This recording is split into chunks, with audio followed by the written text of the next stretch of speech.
Hello दोस्तों, कैसे हो आप लोग। हमने पिछली ऑडियो में तुगलक वंश में गियासुद्दीन तुगलक का शासनकाल पढ़ा था, जो कि तुगलक वंश 1320 से 1414 ईस्वी तक था। और गियासुद्दीन तुगलक वंश यानी कि गियासुद्दीन तुगलक का शासन काल 1320 ईस्वी से 1325 ईस्वी तक रहा था। और उसकी मृत्यु के बाद उसका बेटा जॉन खान अगला शासक बना था, जिसका नाम मोहम्मद बिन तुगलक था। वो 1325 ईस्वी से 1351 ईस्वी तक रहा। इसका लगभग 26 साल का शासन काल था। मोहम्मद बिन तुगलक का वास्तविक नाम जॉन खान था और यह सबसे पढ़ा लिखा व विद्वान शासक था। इसने अपने शासनकाल में 5 एक्सपेरिमेंट किए, बट वो फेल हो गए। यह सबसे विद्वान और पढ़ा लिखा था, लेकिन इतिहासकारों का मानना है कि यह सबसे पागल सुल्तान रहा। दिल्ली सल्तनत का सबसे पागल सुल्तान इसी को कहा जाता है। और इसने जो 5 एक्सपेरिमेंट किए थे, उसी की वजह से इतिहासकार रिफेनस्टीन ने इसको पागल घोषित कर दिया था।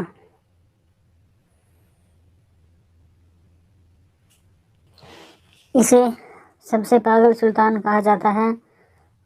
यह अरबी व फारसी भाषा का महान विद्वान भी माना जाता है। इसके शासनकाल में 1333 ईस्वी में दक्षिण अफ्रीकी यात्री मोरक्को यानी कि इब्न बतूता इसके दरबार में आया था।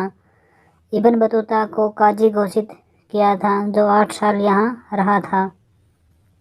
इसने इब्न बतूता को अपना फारसी नियुक्त किया था और इब्न बतूता ने रहीला नामक पुस्तक लिखी थी। और रहीला नामक पुस्तक जो एक प्रसिद्ध पुस्तक है। रहीला नामक पुस्तक में इब्न बतूता ने कश्मीर, बलूचिस्तान व राजपूताना को छोड़कर संपूर्ण हिंदुस्तान पर मोहम्मद बिन तुगलक का शासन था। उन्होंने कहा था कि कश्मीर, बलूचिस्तान व राजपूताना को छोड़कर, राजपूताना यानी कि जयपुर व अलवर वाला पार्ट छोड़कर बाकी सारा उत्तर भारत मोहम्मद बिन तुगलक का शासन था। और इसने रहीला नामक पुस्तक में भारत और मोरक्को के व्यापार का भी वर्णन किया था। और इसने रहीला नामक पुस्तक में दिल्ली को विश्व का समृद्ध शहर बताया था। रहीला नामक पुस्तक का दूसरा नाम सफरनामा भी था। और इसी के शासनकाल में हजरत निजामुद्दीन औलिया की मृत्यु हुई थी, जो एक प्रसिद्ध लेखक थे, जो एक सूफी संत माने जाते थे।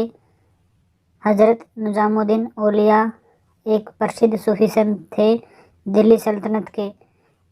इसी के शासनकाल में उसकी मृत्यु हुई थी। और हजरत निजामुद्दीन औलिया की आखिरी इच्छा यह थी कि उनकी कब्र के ऊपर छत न लगाए जाए, परंतु मोहम्मद बिन तुगलक ने छत लगवा दी थी, क्योंकि हजरत निजामुद्दीन औलिया ने उनके पिता की मरने की भविष्यवाणी की थी। उसी बात से गुस्सा होकर इन्होंने उसकी कब्र पर छत लगवा दी थी।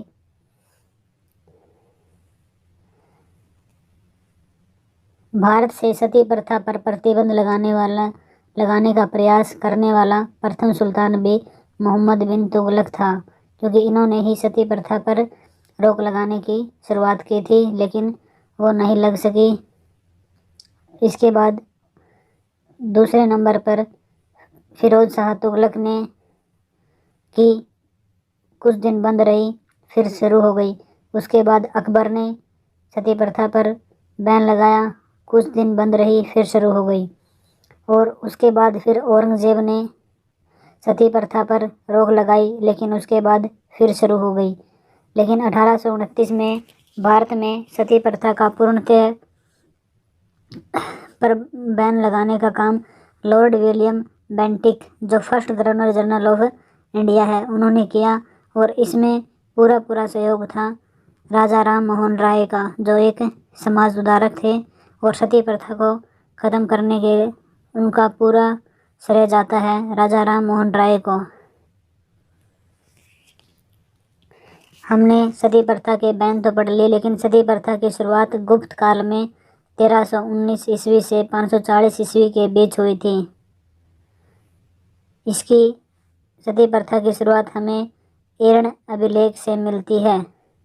जो एरण अभिलेख भानुगुप्ता जो इसका शासक था उसने लिखवाया था। भानुगुप्त नाम का जो शासक था, एरण अभिलेख उसने लिखवाया था। गुप्ता पीरियड के समय में जब राम गुप्ता इसका राजा था और इसका सेनापति गोपराज की पत्नी पहली भारतीय महिला थी जो सती हुई थी। यह केवल हिंदू प्रथा थी और जोहर वो मुस्लिम प्रथा थी। दोनों में ही औरतें आग में जलकर आत्महत्या करती थी और अपनी जान देती थी। मोहम्मद बिन तुगलक के शासनकाल में ही सर्वाधिक विद्रोह हुए थे, जिसमें से 27 विद्रोह उत्तर भारत में, दक्षिण भारत में हुए थे। 27 विद्रोह दक्षिण भारत में और 7 विद्रोह नॉर्थ इंडिया यानी कि उत्तर भारत में हुए थे। कुल मिलाकर 34 विद्रोह हुए थे।